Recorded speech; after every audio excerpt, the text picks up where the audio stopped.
Ananya's Nana Nani Homes, a paradise for senior citizens. Holidays nale adu namma GT Holidays da, South India's #1 travel brand. Adisya அதிசயங்களின் ஆரம்பம்.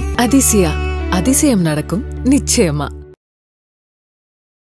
இதுவரைக்கும் தமிழக வெற்றி கழகத்தின் சார்பாக அபிஷியலாக நாம் தமிழர் கட்சியின் ஒருங்கிணைப்பாளர் சீமான் அவர்களையோ இல்லை நாம் தமிழர் கட்சியோ நேரடியாகவோ மறைமுகமோ அவங்க அபிஷியலாக எந்த விமர்சனமும் பண்ணல. அப்படி ஒருத்தர் இருக்கும் போது தொடர்ச்சியாக கட்சி அந்த மாநாடு நடத்திய பிறகும் சரி, அதுக்கப்புறம் ஒரு சின்ன கேப் இருந்துச்சு. இப்போ மீண்டும் அட்டாக் பண்ணி பேசுறதுக்கு ஸோ இதுக்கு பின்னாடி என்ன அரசியல் இருக்குன்னு தான் இங்கே கேள்வி கேட்குறாங்க. எங்களோட லிஸ்ட்ல எல்லாருமே இருக்காங்க. கடைசியாக வந்திருக்கிறது சகோதரர் விஜய் அப்படிங்கிறது என்னுடைய பார்வையாக இருக்கு.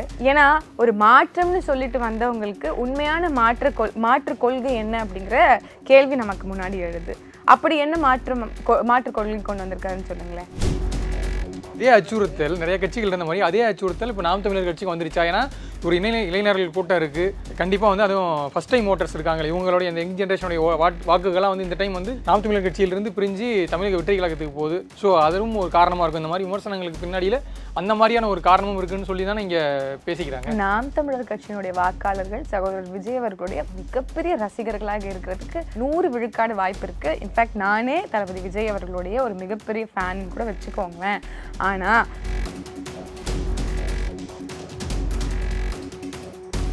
ஐபிசி தமிழ் நேயர்களுக்கு வணக்கம். இன்று நம்முடன் நேர்காணலில் நாம் தமிழர் கட்சியை சேர்ந்த பாத்திமா ஃபர்ஹானா இணைந்திருக்கிறாங்க. வணக்கம் மேம். வணக்கம். இங்கு போர் லட்சிய கூட்டத்திற்கும் ரசிகர் கூட்டத்திற்கும் தமிழ் தேசிய இனத்தின் கனவை கொண்டுள்ள சித்தாந்தமா இல்லை சினிமாவா இப்படி போன்ற கேள்விகள்லாம் நாம் தமிழர் கட்சியுடைய தலைமை ஒருங்கிணைப்பாளர் சீமான் மேடைகளில் பேசியிருக்காரு. எவ்வளோ நாள் விஜய் அட்டாக் பண்ணாமல் இருந்தவர் திடீர்னு தமிழக வெற்றி கழகத்தை நாம் தமிழர் கட்சியை குறி வைக்கிறாங்க. அதுவும் முதல்வருடைய சந்திப்புக்கு பிறகுதான் இந்த மாதிரியான போக்கு அதிகமாக இருக்குது. ஸோ இது திமுக உங்களுக்கு கொடுத்த டாஸ்கா? இது போன்ற கேள்விகள்லாம் முன் வச்சுட்டு இருக்காங்க. சொல்லுங்கள் மேம், என்ன நடக்குது?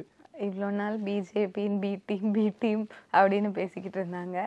இன்னைக்கு திமுகவின் பி டீமாக பேசிகிட்டு இருக்காங்க. எல்லாரும் பேசுகிறாங்க அப்படிங்கிறதுக்காகலாம் இல்லை. எந்த ஒரு ஒளிவு, எந்த ஒரு மறைச்சோ எதுவுமே இல்லாமல் ஒரு டிரான்ஸ்பரண்ட்டாக இருக்கக்கூடிய ஒரு தலைவர் உங்களால் இன்னைக்கு ஒரு விரல் காட்டிட முடியும் அப்படின்னா அதை நாம் தமிழர் கட்சியினுடைய தலைமை ஒருங்கிணைப்பாளர் என் தாய்மாமன் சீமான் அவர்களை சொல்லலாம். ஏன் சொல்கிறேன்னா அது சப்ஸ்டான்ஷியேட் பண்ணுற மாதிரி நீங்கள் நிறைய நிகழ்வுகள் எடுத்துக்கலாம். இன்றைக்கி அரசியல் விமர்சகர்களும் இல்லை அவங்கள தங்களை ஜேர்னலிஸ்ட்னு சொல்லிக்கிறவர்களும் மேபி அனுபவம் வாய்ந்த ஜேர்னலிஸ்ட்டுகளும் சரி இல்லை அரசியல் விமர்சகர்களும் சரி, அவங்களோட கணிப்பு எப்போதும் சரியாக தான் இருக்கணும் அப்படிங்கிற அவசியம் இல்லை அப்படிங்கிறது என்னுடைய கருத்து. 1 மணி நேரத்துக்கு மேலான ஒரு உரை நாம் தமிழர் கட்சியினுடைய தலைமை ஒருங்கிணைப்பாளர் என் தாய்மாமன் சீமான் அவர்கள் எந்த கூட்டத்தில் பேசினாலும் குறைந்தது 1 மணி நேரமாவது பேசிடுவார். அதில் கொஞ்சம் கூட பாரபட்சம் பார்க்காம லெஃப்ட் ரைட்டு சென்டர்னு எல்லாரையுமே இன்னைக்கு யாரெல்லாம் மக்களுக்கு எதிராக நின்று அரசியல் களத்தில் பொது வாழ்க்கைக்கு மக்களுடைய பொது சொத்தை பயன்படுத்தி ஒரு பொழுதுபோக்காக அரசியல் செய்து கொண்டிருக்கிறார்களோ அவங்க அத்துணை பேரையுமே அம்பலப்படுத்துவது இன்னைக்கு நேற்று இல்லை, கட்சி தொடங்கிய காலத்திலேருந்து எங்களுடைய உரிமை மீட்கும் இந்த போர்க்களத்தில் நாங்கள் தொடர்ச்சியாக முன் வச்சுட்டு தான் இருக்கோம். அதில் வெறும் இதை மட்டும் குறிப்பிட்டு எடுத்து பேசுவதற்கான நோக்கம் என்ன அப்படிங்கிறதுக்கு பின்னாடி ஒரு அரசியல் இருக்குது அப்படிங்கிறது தான் என்னுடைய பார்வை. எல்லாருமே ஆரம்பத்துலேருந்தே சொல்லிக்கிட்டு இருந்தது என்ன அப்படின்னா, தமிழ்நாடுன்னு இல்லை, பிற மாநிலங்களை கம்பேர் பண்ணும்போது தமிழ்நாட்டில் அதிகமாகவே ஒரு திரைக்கவர்ச்சிக்கு ஈல்டாகக்கூடிய மக்கள் இங்கே அதிகமாக இருக்காங்க. அதுதான் அந்த நிறக்கவர்ச்சியும் இந்த திறக்கவர்ச்சியும் மக்கள் கிட்ட அதிகமாகவே இருக்கிறது. அது இப்போ சீமான் அவர்களுக்கும் பின்புலம் பார்த்தீங்கன்னா ஒரு சினிமா இயக்குனர், ஸோ நல்ல சினிமா கொடுத்துருக்காரு. ஸோ அதை வச்சு தானே இப்போ அவர் பாலிடிக்ஸில் அடுத்த கட்ட மரத்துக்கும் அவருக்கு பின்னாடியும் அந்த சினிமா தானே ஒரு காரணமாக இருக்குது. எத்தனை பேருக்கு பாஞ்சாலங்குறிச்சி எடுத்த சீமான் அப்படிங்கிறது தெரியும், இல்லை எத்தனை பேருக்கு சீமான் நல்ல உரையாற்றுவார், ஒரு நல்ல அரசியல்வாதின்னு தெரியும். நீங்கள் அப்படி நீ எடுத்தது ஹார்ட்லி ஒரு 3-4 படங்கள், அதனால் அந்த பின்புலத்தையே வைத்து அரசியலுக்கு வந்தார் சொல்லவே முடியாது. சீமான் அவர்கள் நீண்ட காலங்களாக அரசியல் இயக்கங்கள்ல, பெரியாரிய இயக்கங்கள்ல, என்ன சொல்றது, லெஃப்டிஸ்டான அது யாரும் இங்க மறுக்கவே இல்லையா மேம்? சீமான் நீண்ட காலமா அரசியல் இருக்காரு. ஸோ இங்க அதே போல விமர்சிக்கிறதுக்கு நிறைய விஷயங்கள் இருக்கு. ஆளுங்கட்சியான திமுக மேலேயும் நிறைய விமர்சனங்கள் இருக்கு, சட்டம் ஒழுங்கு பிரச்சனை இருக்கு, அங்க அதிமுக என்டிஏ கூட்டணி, ஸோ அவங்க மேலேயும் நிறைய விஷயங்கள் இருக்கு. ஸோ அதெல்லாம் விட்டுட்டு கட்சி ஆரம்பித்து ஒரு வருஷம் தான் கம்ப்ளீட் பண்ணி வந்திருக்காங்க. இவங்களை வந்து ஏன் டார்கெட் பண்ணுறீங்க? அதாவது வந்து இது வரைக்கும் தமிழக வெற்றி கழகத்தின் சார்பாக அஃபிஷியலாக நாம் தமிழர் கட்சியின் ஒருங்கிணைப்பாளர் சீமான் அவர்களையோ இல்லை வந்து நாம் தமிழர் கட்சியோ நேரடியாகவோ மறைமுகமோ அவங்க வந்து அஃபிஷியலாக எந்த விமர்சனமும் பண்ணல. அப்படி ஒருத்தர் இருக்கும் போது தொடர்ச்சியாக வந்து கட்சி அந்த மாநாடு நடத்திய பிறகும் சரி, அதுக்கப்புறம் ஒரு சின்ன கேப் இருந்துச்சு, இப்போ மீண்டும் அட்டாக் பண்ணி பேசுறதுக்கு. ஸோ இதுக்கு பின்னாடி என்ன அரசியல் இருக்குன்னு இங்கே கேள்வி கேட்குறாங்க. இதில் நீங்கள் வந்து அதை குறிப்பிட்டு கேட்கறதுனால நான் சொல்கிறேன். ஆனால் அந்த மேடையில் நடந்த உரையில் இவரை மட்டும்தான் பேசினாருங்கிற பொருள்பட யாருமே வந்து பேச தேவையில்லைங்கிறது என்னுடைய ஒரு சார்பான கருத்து. இன்னொன்று, எங்களோட லிஸ்ட்ல எல்லாருமே இருக்காங்க. கடைசியாக வந்திருக்கிறது சகோதரர் விஜய் அப்படிங்கிறது என்னுடைய பார்வையாக இருக்கு. ஏன்னா ஒரு மாற்றம்னு சொல்லிட்டு வந்தவங்களுக்கு உண்மையான மாற்று கொள்கை என்ன அப்படிங்கிற கேள்வி நமக்கு முன்னாடி எழுது. அப்படி என்ன மாற்று கொள்கை கொண்டு வந்திருக்காருன்னு சொல்லுங்களேன். யார் சொல்றீங்க? சகோதரர் விஜய் அவர்கள் என்ன மாற்று கொள்கையை கொண்டு இன்னைக்கு அரசியலுக்கு வந்திருக்கிறாரு? இல்ல, அவரு தமிழ் தேசியமும் முன்னெடுக்கிறாரு, திராவிட கொள்கையும் எடுத்திருக்காரு. ஸோ அதுல மாற்றம் இல்லை அப்படிங்கிறது எங்களுடைய புரிதல். அதுல வந்து ஒரு முழுமையான ஒரு தெளிவற்ற அரசியல் பார்வை, அது ஒரு போக்கு அப்படிங்கிறது தான் எங்களுடைய புரிதல். அதனால இந்த வரிசையில திராவிடம் என்பது தீது அப்படின்னு நம்மளுடைய முன்னவர்கள் சொன்னது போல, இன்னைக்கு திராவிடம் என்பதற்கு பொருளே தெரியாம அரசியல் செய்திருக்கிறவங்களுக்கு மத்தியில உலக வளர்ச்சிக்கு உகந்த கருத்தியலான தமிழ் தேசியம் எங்களுக்கு தேவைன்னு நம்ம அரசியல் செஞ்சுட்டு இருக்கோம். ஒரு தெளிவான ஒரு புரிதலை மக்களுக்கு கொண்டு போய் சேர்க்கிறோம். இது எதுவுமே இல்லாம ஒரு ரொம்ப ஹாப்ஹசார்டான ஒரு நிலையில இருந்து சகோதரர் விஜய் அவர்கள் தங்களுடைய அரசியல் கட்சி சரி இன்னைக்கு இன்னொரு என்ன சொல்றது, ஒரு கையா இருக்கட்டும், அவரும் இங்க நடக்கக்கூடிய அநீதிகளுக்கு எதிர்த்து குரல் கொடுக்கட்டும், அவர்கிட்ட இருக்கக்கூடிய மிதமிஞ்சிய அளவுல இருக்கக்கூடிய அந்த மீடியா அட்டென்ஷனை வச்சு இளைஞர்களை சரியான வழியில திசை திருப்புவார் அப்படிங்கிற ஒரு நம்பிக்கையில தான் நம்ம வந்து இருந்தோம். பட் அது இல்ல அப்படிங்கறத இப்ப நமக்கு வந்து வரக்கூடிய புரிதலா அடுத்தடுத்து முன்னெடுப்புகள் எடுத்துட்டு தான் இருக்காங்க. ஆர்ப்பாட்டம் பண்றாங்க, நீங்க வந்து கொள்கை விளக்க கூட்டங்கள் நடத்திட்டு இருக்காங்க. ஸோ அடுத்தடுத்து நடத்திட்டு இருக்காங்க. நீங்க வந்து டைரக்டா எடுத்தோடனே இதுக்கு முன்னாடி கடந்த காலங்கள்ல வந்து இதே சீமான் அவர்கள் வந்து என் தம்பி, அவரு அரசியலே அவர் எனக்கு எதிராக செயல்பட்டாலும் 1000 தான் இருந்தாலும் அண்ணன் தம்பி அப்படின்னு சொல்லியிருக்காரு. அதே போல் அவருக்கு அந்த ஒய் கேட்டகரி பாதுகாப்பு கொடுத்தப்போ வந்து இல்லை, ஒரு மாபெரும் திரைக்கலைஞர் ஒரு பொதுவெளிக்கு வராருன்னா அது வந்து கண்டிப்பாக அவருக்கு தேவைன்னு சொன்னவர். இன்றைக்கி மேடைகளில் வந்து கட்சி ஆரம்பித்து ஒன்றுமே இல்லாதவங்களுக்குலாம் எக்ஸ் ஒய் ஜெட்டுன்னு இந்த மாதிரி பாதுகாப்புலாம் கொடுத்து வச்சிருக்காங்க. இதெல்லாம் எதுக்குங்கிற நிலைப்பாட்டிலேருந்து ஒருபோதும் மாறல. அந்த உறவு முறை என்பது வேற, கொள்கை நிலைப்பாட்டில் முரண் இருக்கிறதுங்கிறது வேற. அவர் எடுத்திருக்க நிலைப்பாட்டு கொள்கை நிலைப்பாட்டில் தான் எங்களுக்கு விமர்சனம் இருக்கு. அதைத்தான் நீங்க விமர்சிக்கணும். பாதுகாப்பு பற்றி பேசுறதெல்லாம் வந்து கொள்கை ரீதியான விமர்சனம் இல்லையே. சகோதரர் அண்ணாமலை அவர்களுக்கு கூட தான் பிரிவு ஜெட் பிரிவு பாதுகாப்பு இருக்கு, அவர் கூட சொல்லியிருக்கலாம். இதுல நீங்க ஒரு அரசியலை வந்து என்ன சொல்ற மக்கள் மத்தியில விதைக்கிறீங்க, ஒரு நரேஷனை செட் பண்ணணும்னு நினைக்கிறீங்க. தொடக்க காலத்திலேருந்தே எல்லாருக்குமே வந்து சகோதரர் விஜய் அவர்களுடைய வருகை மற்ற கட்சிகளுக்கு சொல்றோம் ஒரு பெரிய அச்சுறுத்தலாக உறுத்தலாக இருக்குது அப்படிங்கிறத ப்ராபகேட் பண்ண ஆரம்பிச்சாங்க. அவங்களை எதிர்க்கிறதுக்கு இங்க யாராலையும் முடியாது, சீமான் அவர்களால மட்டும்தான் முடியும் அப்படிங்கிற நரேஷனை செட் பண்ண தொடங்கினாங்க. அதை மெய்ப்பிக்கிற வகையில இன்னைக்கு அதை கோரிலேட் பண்ணி பேசுறதுக்கு தொடங்கியிருக்காங்கிறது தான் என்னுடைய பார்வை. அதே அச்சுறுத்தல் நிறைய கட்சிகள் இருந்த மாதிரி அதே அச்சுறுத்தல் இப்போ நாம் தமிழர் கட்சிக்கு வந்துருச்சா? ஏன்னா ஒரு இளைஞர்கள் கூட்டம் இருக்கு, கண்டிப்பா வந்து அதுவும் ஃபர்ஸ்ட் டைம் ஓட்டர்ஸ் இருக்காங்க, இவங்களுடைய இந்த யங் ஜென்ரேஷனுடைய வாக்குகள்லாம் வந்து இந்த டைம் வந்து நாம் தமிழர் கட்சியிலிருந்து பிரிஞ்சு தமிழக வெற்றி கழகத்துக்கு போகுது. ஸோ அதுவும் ஒரு காரணமா இருக்கும். இந்த மாதிரி விமர்சனங்களுக்கு பின்னாடியில அந்த மாதிரியான ஒரு காரணமும் இருக்குன்னு சொல்லி தானே இங்க பேசிக்கிறாங்க. நாம் தமிழர் கட்சியினுடைய வாக்காளர்கள் சகோதரர் விஜய் அவர்களுடைய மிகப்பெரிய ரசிகர்களாக இருக்கிறதுக்கு 100 விழுக்காடு வாய்ப்பு இருக்கு. இன்ஃபேக்ட் நானே தளபதி விஜய் அவர்களுடைய ஒரு மிகப்பெரிய ஃபேன் கூட வச்சுக்கோங்களேன். ஆனா எங்களுடைய வாக்காளர்கள் அறிவில் செறிந்த ஒரு யாருக்காக வாக்கு செலுத்தணும், எதுக்காக வாக்கு செலுத்தணும், ஏன் தமிழ் தேசியம் அவசியம், எதற்கான ஒரு மறுமலர்ச்சி தேவை, இங்க தமிழ் தேசிய மறுமலர்ச்சி தேவை அப்படிங்கிற புரிதலோடு இருக்கக்கூடிய வாக்காளர்களாக இருக்கிறாங்களே தவிர்த்து மற்றவங்களோட இல்லை. அண்ட் ஒன் மோர் திங் என்ன அப்படின்னா, நாங்க புதுசா கட்சி தொடங்கல, 1 ஆண்டு ஆகல, 2 ஆண்டு ஆகல, 11 ஆண்டுகள் நிறைவு பெற்ற கட்சி. இதுவரைக்கும் 4 பொது தேர்தல்களை சந்தித்து இருக்கக்கூடிய கட்சி. தென்னாட்டு அரசியல்ல மிகப்பெரிய ஜாம்பவான்கள் என்று சொல்லப்படக்கூடிய கருணாநிதி அவர்களாக இருக்கட்டும், அம்மையார் ஜெயலலிதா அவர்களாக இருக்கட்டும், இருவேறு துருவங்கள் இருக்கும்போது துவங்கப்பட்டவர்கள், அவர்களையே எதிர்த்து இந்த களத்துல போரிட்டவங்க. தேசிய கட்சிகளாக இருக்கக்கூடிய காங்கிரஸை எவ்வளவு தூரம் எங்களுடைய தலைமை ஒருங்கிணைப்பாளரோட ப்ராபகேண்டாவால வீழ்த்தணும் 2011 அப்படின்னு உங்களுக்கு நல்லாவே தெரியும். அதான் கேக்குறாங்க, இவ்வளவு பெரிய கட்சிகள்லாம் வந்து நீங்க எதிர்த்துட்டு இங்க வந்து லட்சிய கூட்டமா இல்ல இங்க வந்து இங்க லட்சிய கூட்டமா இல்ல. ஒரு நிமிஷம், இதுல நீங்க கேட்ட முந்தைய கேள்விக்கான பதில் இங்க வந்து என்ன சொல்றது அதுல வந்து ஒரு பொருள் இல்லைங்கிறதுக்கான புரிதலை நான் உங்களுக்கு ஏற்படுத்துறேன். அதனால எங்களுக்கு பயமோ அச்சமோ எங்களுக்கு அவசியம் இல்லை. நாங்கள் அவங்கள பார்த்து பயப்படணுங்கிற அவசியம் இல்லை. நான் தான் சொல்கிறேனே, எங்களுடைய ஓட்டர்ஸ் வந்து புரிதலோட, அரசியல்னா என்னங்கிற புரிதலோட வந்துட்டு இருக்கவங்க. அவங்கள நீங்கள் வந்து திரைக்க வச்சு மோகத்தில் வந்து போகிறவங்க கிடையாது. அவங்கள நாங்கள் அரசியல் படுத்திக்கிட்டு இருக்கோம். கட்டாயம் எங்களுக்கு போடுறவங்க எங்களுக்கு தான் போடுவாங்க. ஆனால் இன்னும் புதிதாக வாக்கு செலுத்தக்கூடியவர்களை இப்படி தவறான திசையில் வந்து திருப்புவது தான் எங்களுக்கு தவறான திசைன்னு சொல்றீங்க மேம். இது தவறான திசையில் ஒரு ஹோலிஸ்டிக்கான அப்ரோச் கிடையாது. கொள்கையில ஒரு தெளிவு கிடையாது. ஒரு புரிதலற்ற ஒரு தன்மை இருக்கு அப்படிங்கிறது தான் தவறு. அவங்க தான் கொள்கை விலக்கு கூட்டங்கள் நடத்திட்டு இருக்காங்க. இல்ல ஒண்ணும் இல்ல, சிம்பிளா கடைசியா நடந்ததே கட்சி மாதிரி கட்சி மாதிரி பல வருடங்கள் அனுபவங்கள் கொண்டு இவங்களாம் வந்து அரசியல் பக்குவப்பட்டு சோ அந்த மாதிரி இருக்கக்கூடிய தொண்டர்கள் அதற்கான முன்னெடுப்புல வந்து இப்ப அவங்க கட்சி சார்பா வந்து முன்னெடுத்து முதல் நிலையில இருக்கக்கூடியவர்கள் கட்சியை தொடங்கி ஒரு ஆர்வத்தோட வந்திருக்கிறவங்க. ஒரு சாதாரணமான விஷயம் என்ன அப்படின்னா, தங்களுடைய கொள்கை தலைவராக ஐயா பகுத்தறிவு பாட்டன் பகலவன் பெரியார் அவர்களை நீங்க எடுத்துக்கிட்டீங்கன்னு வச்சுக்கோங்களேன். ஆனா மழை பெய்து மாநாடு நடத்த முடியலன்னு வெத்தலைப்பாக்கையும் தேங்காயும் வச்சு சுத்தி சுத்தி வந்தாங்க. இப்படி வந்தா மழை நின்றும் அப்படின்னா அது என்ன மாதிரியான மூட நம்பிக்கை? மூடைய நம்பிக்கையை எதிர்த்தவர் தான் பெரியார் என்று கூட தெரியாத தலைவர்களும் இல்ல தெரியாத பொதுச் செயலாளரும் வைத்துக்கொண்டு ஒரு அரசியலை நடத்திவிட முடியும். அப்படி ஒரு என்ன சொல்றது, ஒரு யங்ஸ்டர்ஸை வந்து நாங்க வழி நடத்த முடியும்னு நினைக்கிறது என்ன மாதிரியான அரசியல்னு என்னுடைய கேள்வி இருக்கு. ஸோ இந்த மாதிரியான கேள்விகள்லாம் வந்து இந்த முதல்வரை சந்திச்சு அது வந்து ஆல்ரெடி எக்ஸ்பிளனேஷன் கொடுத்துட்டாங்க. தனிப்பட்ட சந்திப்பு, இது வந்து ஒரு துக்கத்தில் வந்து பங்கேற்கிறதுக்காக வந்து நாங்கள் போய் சந்திச்சுட்டு வந்தோன்ட்டு.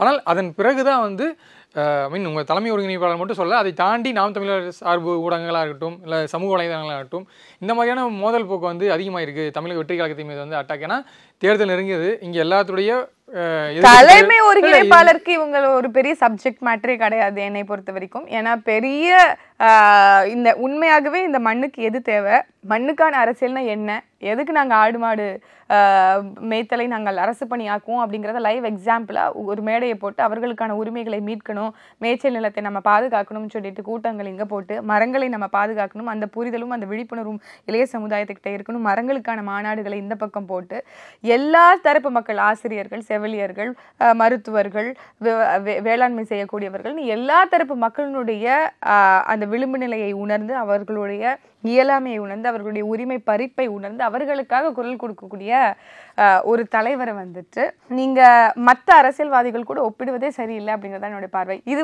1 மணி நேர பேச்சு. அதுல செம்மணியினுடைய புதைகுழியினுடைய அந்த நிகழ்வை கண்டித்து ஒரு வழி தோய்ந்த ஒரு உரையை அவர் முழுமையாக ஆற்றியிருக்கிறார். அந்த வரலாறை சொல்லும் போது இது ஒரு துளிதான், இதற்கு பின்னாடி அது அங்க நடந்தது ஈழத்துல வந்து கொத்து கொத்தாக நம்மளுடைய இனச்சொந்தங்கள் கொல்லப்பட்டது வந்து ஒரு இனப்படுகொலை அப்படிங்கிறத இன்னுமே அறிவிக்காம இருக்கிறாங்க அப்படிங்கிறத சப்ஸ்டான்ஷியேட் பண்ற மாதிரியான ஒரு நிகழ்வு தான் செம்மணியில வந்து 400க்கும் மேற்பட்ட மனித புதைக்குழிகள் வந்து அங்க இருக்கு அப்படிங்கிறத அவர் வந்து உருக்கமா சொல்றாரு. அந்த நேரத்துல கூட நமக்கு தமிழ்நாட்டுல இருந்து துரோகம் செய்தவர்கள் கருணாநிதியின் குடும்பமும் அப்படிங்கிறத வெளிப்படையா ரொம்ப என்ன சொல்றது பிளாட்டண்டாவே வந்து வெளிப்படையாகவே அவர் விமர்சிச்சிருக்கிறாரு. இங்க இருந்தவங்க என்ன பண்ணீங்க, உங்களால வந்து அன்னைக்கு பிரணாப் முகர்ஜியால வந்து போரை நிறுத்த முடியும்னு சொல்ல முடியுங்கிற அளவுக்கு அவர் வந்து இந்தியாவோட இலங்கை இருந்திருந்தது அப்படின்னா அந்த தகவல் வந்து இங்க நேரடியாக உங்களுக்கு வந்து சொல்லப்பட்டது அப்படின்னா இங்க ஏன் நீங்க ஒரு துருமியும் நகர்த்தல, யாருக்காக நீங்க வந்து ஒப்புக்கான ஒரு உண்ணாவிரத போராட்டம் செய்தீங்க அப்படிங்கிற மாதிரி பல விஷயங்களை சொல்லி அவங்களை எக்ஸ்போஸ் பண்ண ஒரு மேடை அது எதையுமே வந்து நம்ம பேசல.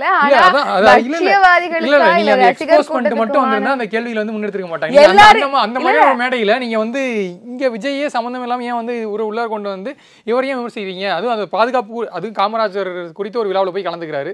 ஸோ அந்த விழாவில் நேற்று வந்தவனுக்குலாம் வந்து XYZ பாதுகாப்புன்றது வந்து என்ன மாதிரியான, இப்போ அவர் எது பேசினாலுமே இப்போ வந்து நான் ஒருங்கிணைப்பாளர் மட்டும் பேசியிருந்தாருன்னா இங்க பிரச்சனை கிடையாது.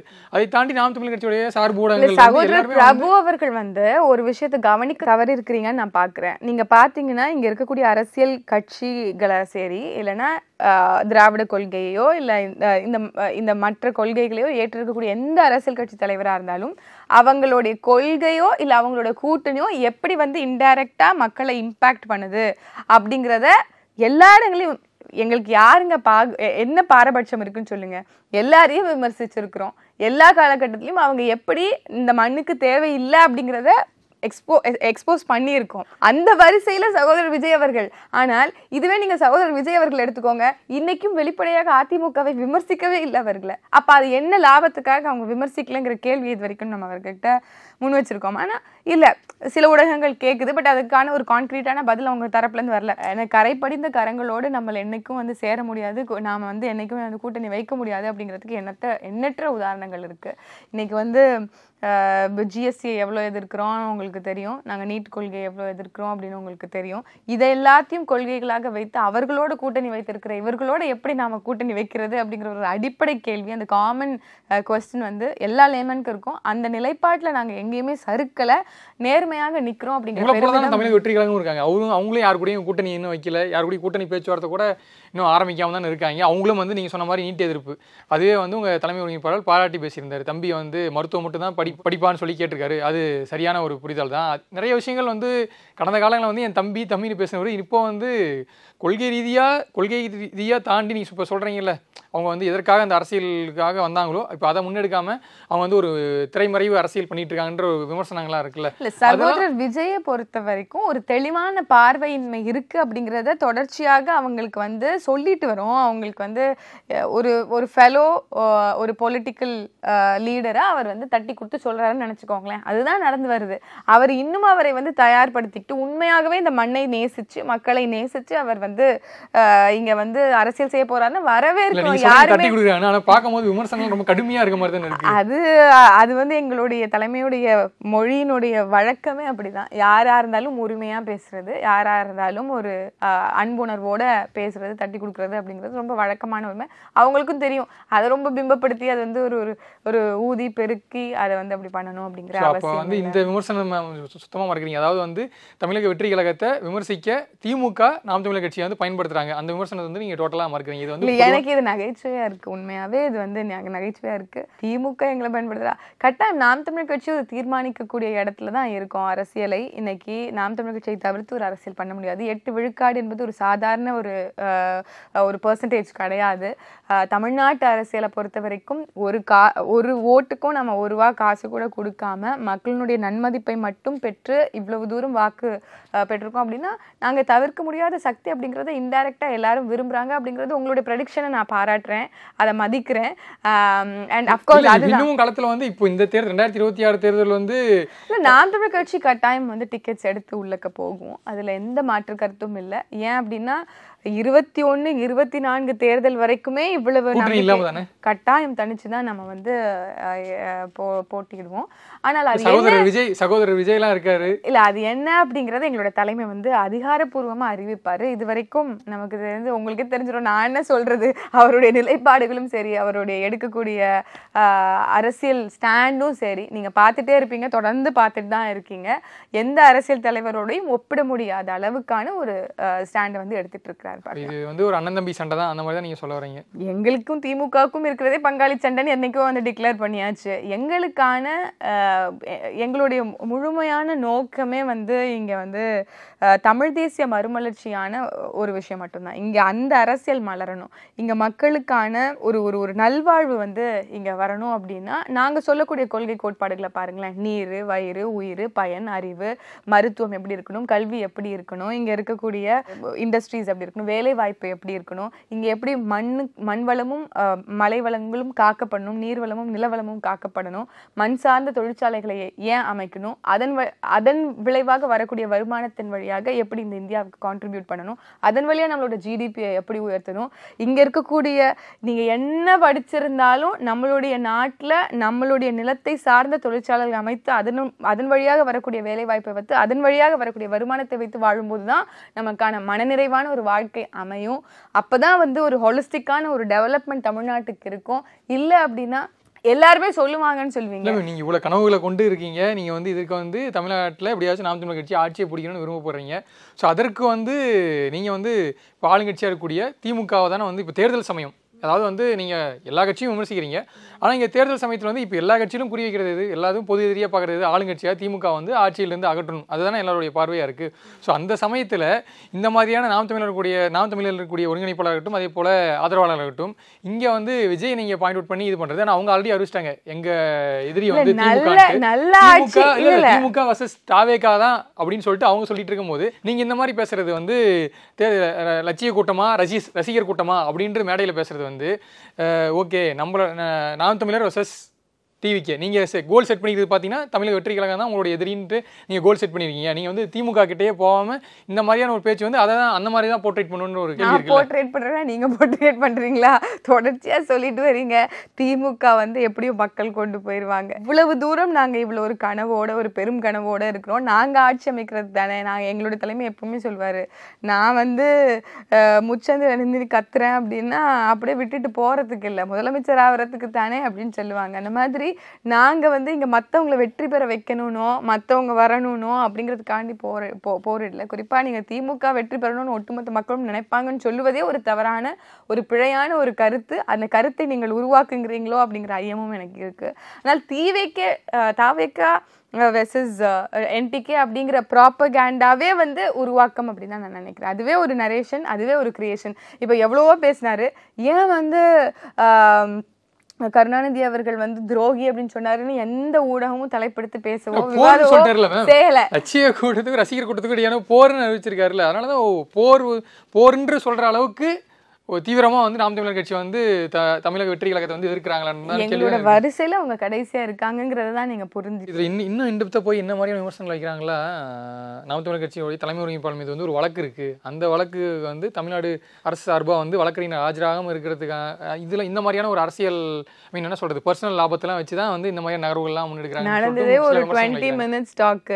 எங்க கிட்ட இருந்து மட்டும் அவங்க செய்தி எடுத்திருக்க மாட்டாங்க, கட்டாயம் அந்த பக்கத்துல இருக்கிறவங்க கிட்ட இருந்தும் அவர்கள் சில செய்திகளை எடுக்க தான் செஞ்சிருப்பாங்க.